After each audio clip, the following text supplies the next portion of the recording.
Когда Эмили Картер направила камеру на темные воды пролива, она думала, что просто снимает стаю касаток с безопасного расстояния. Но уже через секунду все изменилось.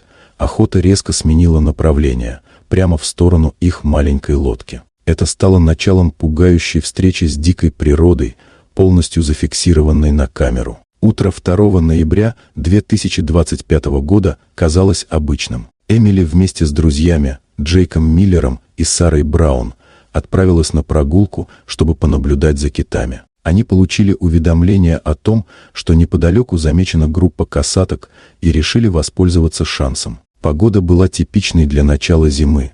Холодный воздух, серое небо и спокойная, почти неподвижная вода. Ничто не предвещало опасности. Вскоре они заметили касаток, не менее 8 особей, примерно в нескольких сотнях метров от лодки. Сначала это выглядело как обычное наблюдение, но через объектив камеры Эмили заметила, поведение животных было агрессивным и скоординированным. Это была охота. Вскоре она увидела их добычу, небольшого тюленя, которого касатки подбрасывали и преследовали. Эти касатки были хищниками, специализирующимися на морских млекопитающих. Они действовали слаженно, играя с добычей почти 40 минут. Все указывало на неизбежный финал. Но внезапно тюлень изменил направление. Он заметил лодку и рванул прямо к ней. Касатки последовали за ним. Друзья сразу выключили двигатель, соблюдая правила безопасности. Вода рядом с лодкой взорвалась брызгами, и тюлень буквально выпрыгнул на корму.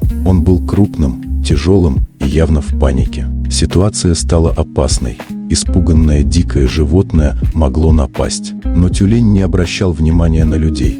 Он смотрел только на воду, где кружили касатки. Эмили начала снимать на телефон. Она тихо говорила с животным, хотя понимала, что оно ее не понимает. Это был инстинктивный жест, попытка хоть как-то помочь. Тем временем касатки не сдавались. Они применили стратегию, известную как волновая атака. Начали создавать мощные волны, чтобы сбросить тюленя обратно в воду. Лодку сильно качало, и в один момент тюлень соскользнул обратно в море. Казалось, все кончено, но невероятным усилием он снова выбрался на поверхность и вернулся на лодку. Он отказался сдаваться. Касатки продолжали кружить рядом еще около 15 минут. Их огромные плавники рассекали воду всего в нескольких метрах. Люди сидели неподвижно, понимая, насколько они уязвимы. Наконец, касатки отступили. Тюлень еще долго не двигался, не доверяя тишине. Постепенно он успокоился, начал осматриваться и даже перебрался дальше на лодку, подальше от воды. Для дикого животного это было необычно. Тюлени обычно избегают людей. Но в этот момент он выбрал лодку как единственное безопасное место.